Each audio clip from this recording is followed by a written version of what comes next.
साथियों, 8 अगस्त रविवार को जंतर मंतर पर कुछ संगठन जनसंख्या नियंत्रण, धर्मांतरण नियंत्रण और समान शिक्षा नीति और जो विदेशी घुसपैठिए हैं उनको निकालने की व्यवस्था, समान नागरिक संहिता या आचरण संहिता, इन मुद्दों को लेकर के इकट्ठे हो रहे हैं।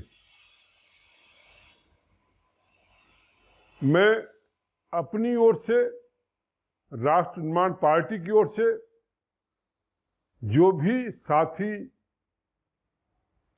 मेरी बात को सुन रहे हैं उनका मैं आह्वान करना चाहता हूं कि इस अवसर पर अधिक से अधिक संख्या में भाग लें और अधिक से अधिक संख्या में आप उपस्थित हों।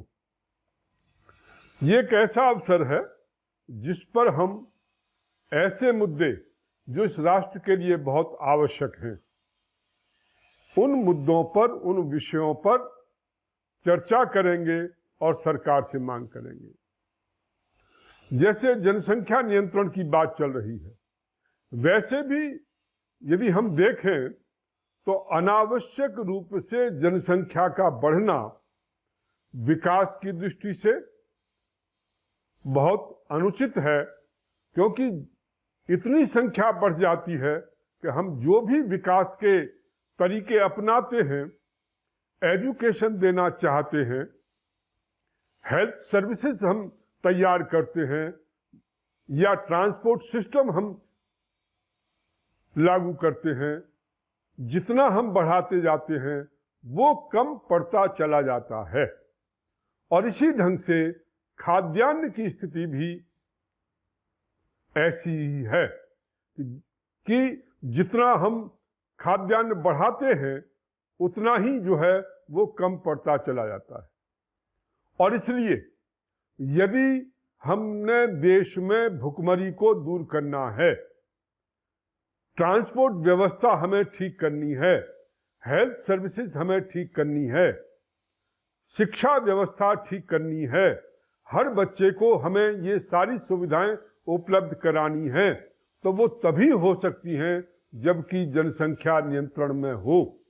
यदि अनियंत्रित रूप से जनसंख्या बढ़ती गई तो फिर कोई भी व्यवस्था जो है देश में लागू नहीं हो सकती और उसके कारण से जो कानून व्यवस्था पैदा होगी, अव्यवस्था पैदा होगी, उसको कोई भी सरकार नियंत्रित नहीं कर सकती।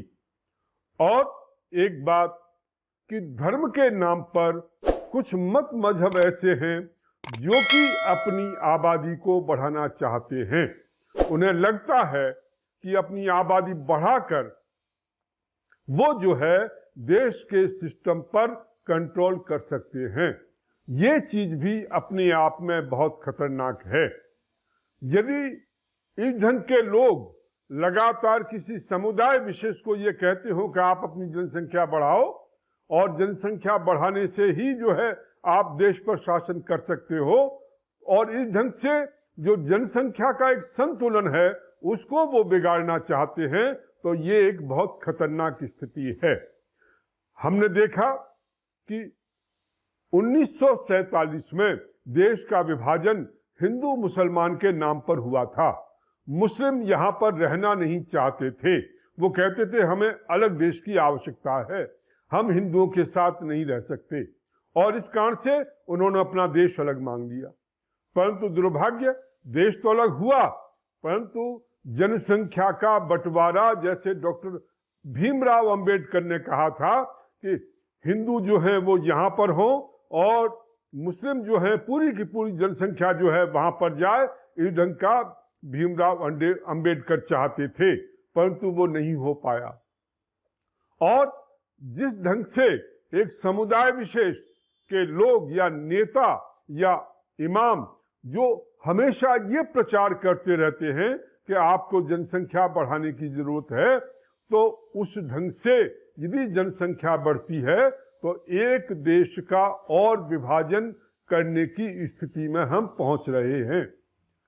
और इसलिए ये बहुत आवश्यक है कि जनसंख्या का संतुलन बना रहे और इस ढंग से जो प्रयास चल रहे हैं उनको रोका जाए। अभी माननीय योगी जी ने यूपी में एक प्रयास किया है। उन्होंने कुछ जनसंख्या नियंत्रण करने के लिए जो जनसंख्या नियंत्रण करेंगे उनको कुछ सुविधाएं देने की बात कही है और जो लोग जनसंख्या नियंत्रण नहीं करेंगे उनसे कुछ सुविधाएं छीनने की बात कही है। मेरा केवल ये कहना है कि इसके आधार पर जनसंख्या का नियंत्रण नहीं हो सकता।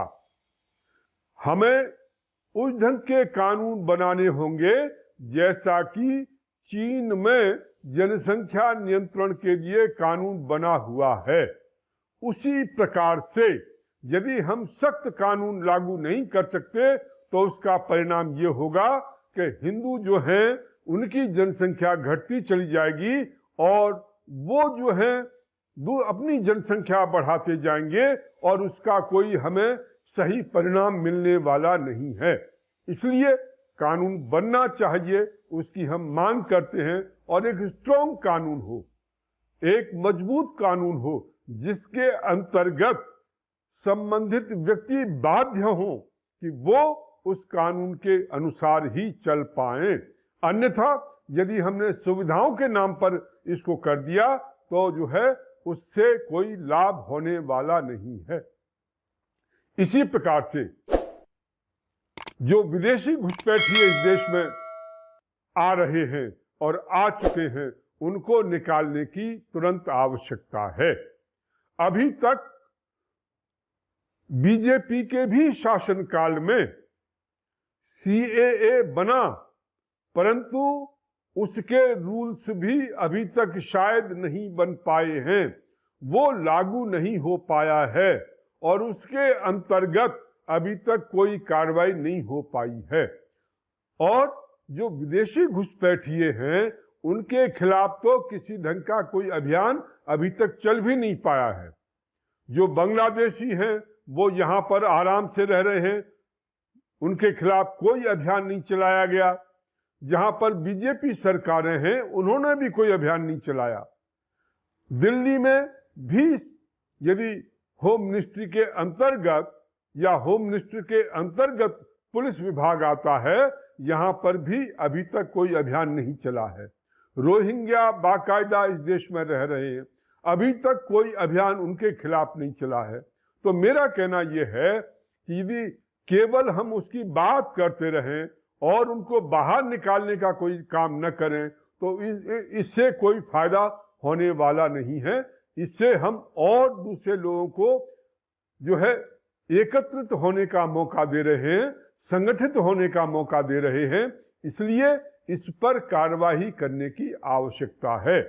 इसी प्रकार से धर्मांतरण को नियंत्रित करने के लिए कानून की आवश्यकता है।